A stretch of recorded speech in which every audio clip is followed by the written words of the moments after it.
सुरुवातीला बातमी येते गुन्हेगारी जगतातून राज्यात दररोज घरगुती हिंसाचाराच्या घटनांमध्ये वाढ होते। त्यातच 3 मोठ्या घटना समोर आल्यात। रत्नागिरीत एका हत्येचा तपास करताना आणखी 2 हत्येच्या घटनांचा उलगडा झाला। या तिन्ही घटना परस्पर संबंधी असल्याचीही माहिती समोर आली आहे। दुसरीकडे भिवंडीत पत्नीचं डोकं कापून खाडीत फेकून दिल्याची खळबळजनक घटना उघडकीस आली आहे। इतकंच नव्हे तर आरोपीनं पत्नीच्या मृतदेहाचे अनेक तुकडे केले। याचा शोध पोलीस घेत आहेत। पोलिसांनी आरोपीला अटक केली आहे। तिकडे संभाजीनगरमध्ये नशेखोर पतीनं दारूसाठी पत्नीला जिवंत जाळलंय। यात महिला गंभीर जखमी झाली आहे। या प्रकरणी आरोपी पतीला अटक करण्यात आली आहे।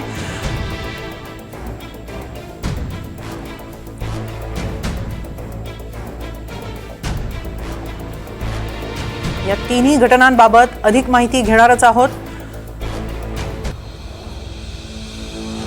रत्नागिरीतून आमचे प्रतिनिधी राकेश गुडेकर आपल्याला रत्नागिरीतील या गुन्ह्याचा अधिक माहिती देतील। भिवंडीतून भूपेंद्र आंबवणे आपल्याला काय नेमकं घडलं, का पतीनं असं क्रूर पाऊल उचललं याबद्दल माहिती देतील। तर संभाजीनगरमध्ये नेमकं काय घडलं याबाबतची माहिती देण्यासाठी आपल्याबरोबर आहेत आमचे प्रतिनिधी सुमित पवार। सुरुवातीला रत्नागिरीमध्ये नेमकं काय घडलं याचा थोडक्यात आढावा घेऊया आणि त्यानंतर सविस्तर माहिती घेऊया। रत्नागिरीमध्ये ट्रिपल मर्डर मिस्ट्रीचा छडा लावण्यात पोलिसांना यश आलं। एका हत्येचा तपास करताना पोलिसांना आणखी 2 गुन्ह्यांचा तपास लागलाय। सगळ्या हत्या दुर्वास पाटील याच्या वडिलांच्या नावे असलेल्या सायली बारशी संबंधित असल्याचं स्पष्ट झालंय। तिन्ही खुनांमागे परस्पर संबंध असल्याचंही पोलीस अधीक्षक नितीन बगाटे यांनी स्पष्ट केलंय।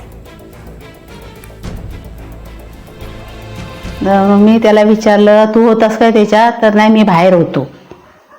तो फटका मारला ना, दुकान उघडला नाही लवकर म्हणून बोलला ना, म्हणून त्याला मारला।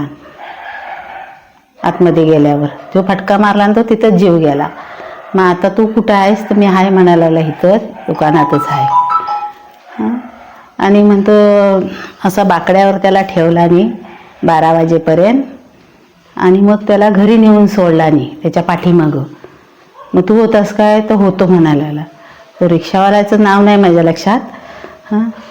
त्या रिक्षावाल्याला हे करून आम्ही रिक्षातनंच तिघांनी आम्ही नेऊन सोडलेला त्याच्या घरी।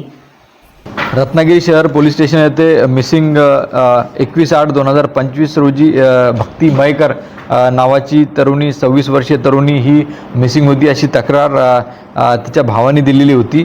त्याचा तपास करताना असं निष्पन्न झालं की दुर्वास पाटील, विश्वास पवार आणि सुशांत नरळकर या तिघांनी मिळून भक्ती मयेकर हिचा खून करून आंबा घाटात तिचे प्रेत टाकले होते। आणि त्याचा या प्रकरणाचा पुढा तपास करता असताना रत्नागिरी पोलिसांना अशी माहिती मिळाली की राकेश अशोक जंगम याचाही 21/6/2024 ला दुर्वास पाटील, विश्वास पवार आणि निलेश भिंगारडे यांनी खून करून आंबा घाटामध्ये त्याचं प्रेत टाकलं होतं। या प्रकरणाचा तपास करत असताना अशी माहिती मिळाली की सीताराम वीर 55 वर्ष राहणार कळझोंडी यांचा 29/4/2024 ला मारहाण करून खून करण्यात आला होता। आणि ह्या तिन्ही प्रकरणाचा एकमेकाशी संबंध आहे अशी माहिती प्राथमिकरित्या पोलिसांच्या रत्नागिरी पोलिसांना मिळालेली आहे। काय नेमकं घडलं रत्नागिरीमध्ये अधिक माहिती घेऊया आमचे प्रतिनिधी राकेश गुडेकर यांच्याकडून। राकेश, एका खुनाचा तपास करताना आणखी 2 खून उलगडलेले आहेत, कसा संबंध आहे, कसं कळलं? हिमाली, भक्ती मयेकर आणि आरोपी दुर्वास पाटील यांचे प्रेम संबंध होते आणि या प्रेम संबंधातूनच दुर्वास पाटीलने भक्ती मयेकरची हत्या केली। 16 ऑगस्ट पासून भक्ती मयेकर ही बेपत्ता होती। त्यानंतर तिच्या बेपत्ता असण्याची तक्रार रत्नागिरी शहर पोलीस ठाण्यात करण्यात आलेली होती। त्यानंतर पोलीस शोध घेत असताना दुर्वास पाटील याच्याकडे संशयाची सुई वळली आणि त्यानंतर त्या दुर्वास पाटीलला ताब्यात घेण्यात आलं। पोलिसी खाक्या दाखवताच दुर्वास पाटीलने भक्तीच्या हत्येची कबुली दिली। तिचा मृतदेह आंबा घाटात त्याने टाकलेला होता। जवळपास 14 दिवसानंतर तिचा मृतदेह सापडला आणि या भक्तीच्या हत्येची चौकशी करत असतानाच आणखी 2 खुनांचा उलगडा जो आहे तो पोलिसांना करण्यात यश आलेला आहे। आणि त्यामधला पहिला खून जो आहे तो सीताराम वीर नावाच्या 50 वर्षीय गृहस्थाचा। सीताराम वीर हा आरोपी दुर्वास पाटील याच्याच बारमध्ये, म्हणजे जो बार त्याच्या वडिलांच्या नावाने आहे त्या बारमध्ये कामाला होते आणि काही दिवस म्हणजे गेल्या वर्षी साधारणतः एप्रिल महिन्यामध्ये सीताराम वीर यांचा त्याने खून केला। प्राथमिक दृष्ट्या त्यांनी जी पोलिसांना माहिती दिली की त्याची प्रेयसी भक्ती मयेकर हिच्याशी त्यांचं बोलणं ते अश्लील बोलायचे, त्यामुळे आपण त्यांना मारलं असं त्याने दुर्वास पाटीलने सांगितलेलं आहे. त्याच बार म्हणजे जो सायली बार आहे त्याच बारमध्ये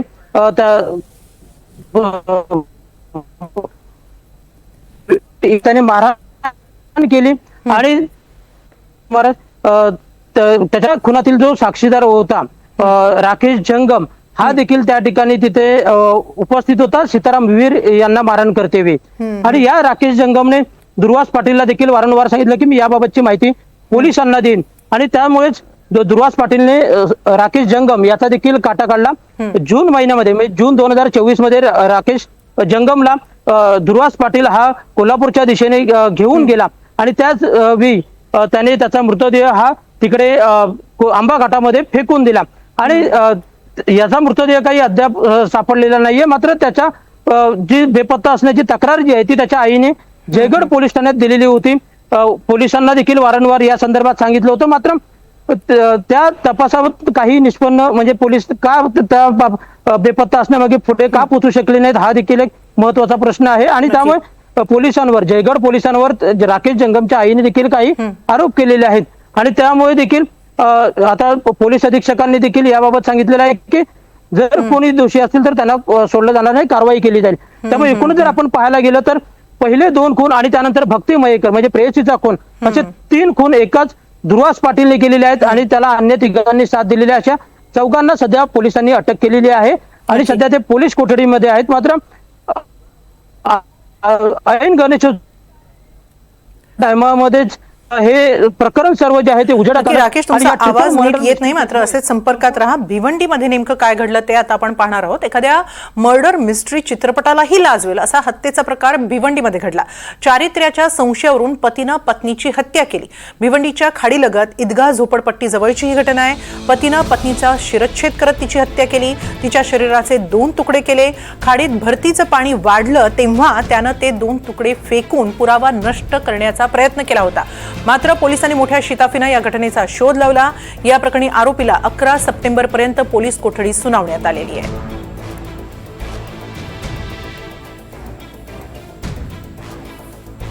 ईदगाह रोड झोपडपट्टी स्लॉटर हाऊसच्या बाजूला खाडीमध्ये एका मानवी महिलेचे एक मुंडके दिसून येत आहे अशा पद्धतीची माहिती मिळाली. त्यावरून सदर ठिकाणी आमचे पोलीस स्टाफ पोहोचला आणि पोलिसांचा संशय बळावला आणि तिच्या नवऱ्याला जेव्हा ताब्यात घेतलं आणि चौकशी केली तेव्हा तिच्या नवऱ्याने या प्रकरणामध्ये सदर महिलेचा खून केल्याची कबुली पोलिसांना दिली. नक्की काय घडलं जाणून घेऊया आमचे प्रतिनिधी भूपेंद्र आंबवणे यांच्याकडून. भूपेंद्र, नेमका या सगळ्या खुनाचा तपास कसा लागला?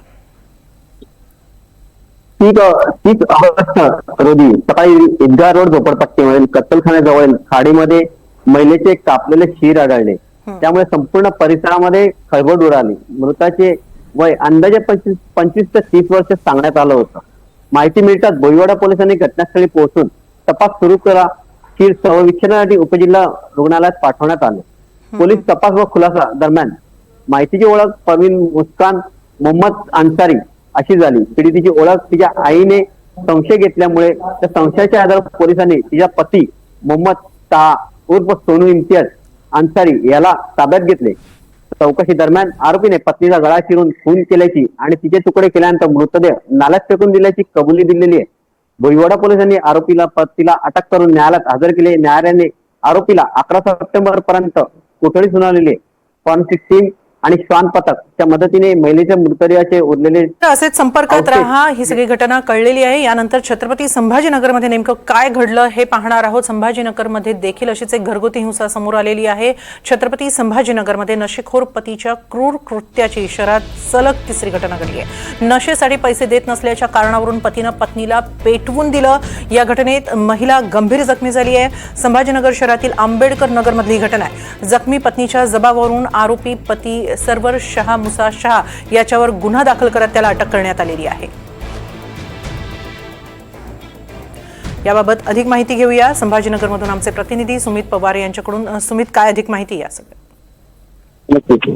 सर्वर शाह मुसा शाह असे आरोपीपतीचे नाव असून त्याची पत्नी इम्तियाज बी ही या घटनेत गंभीर जखमी झाली आहे. प्लंबिंगचे काम करणारा सर्वर हा नशेच्या आहारी गेला होता.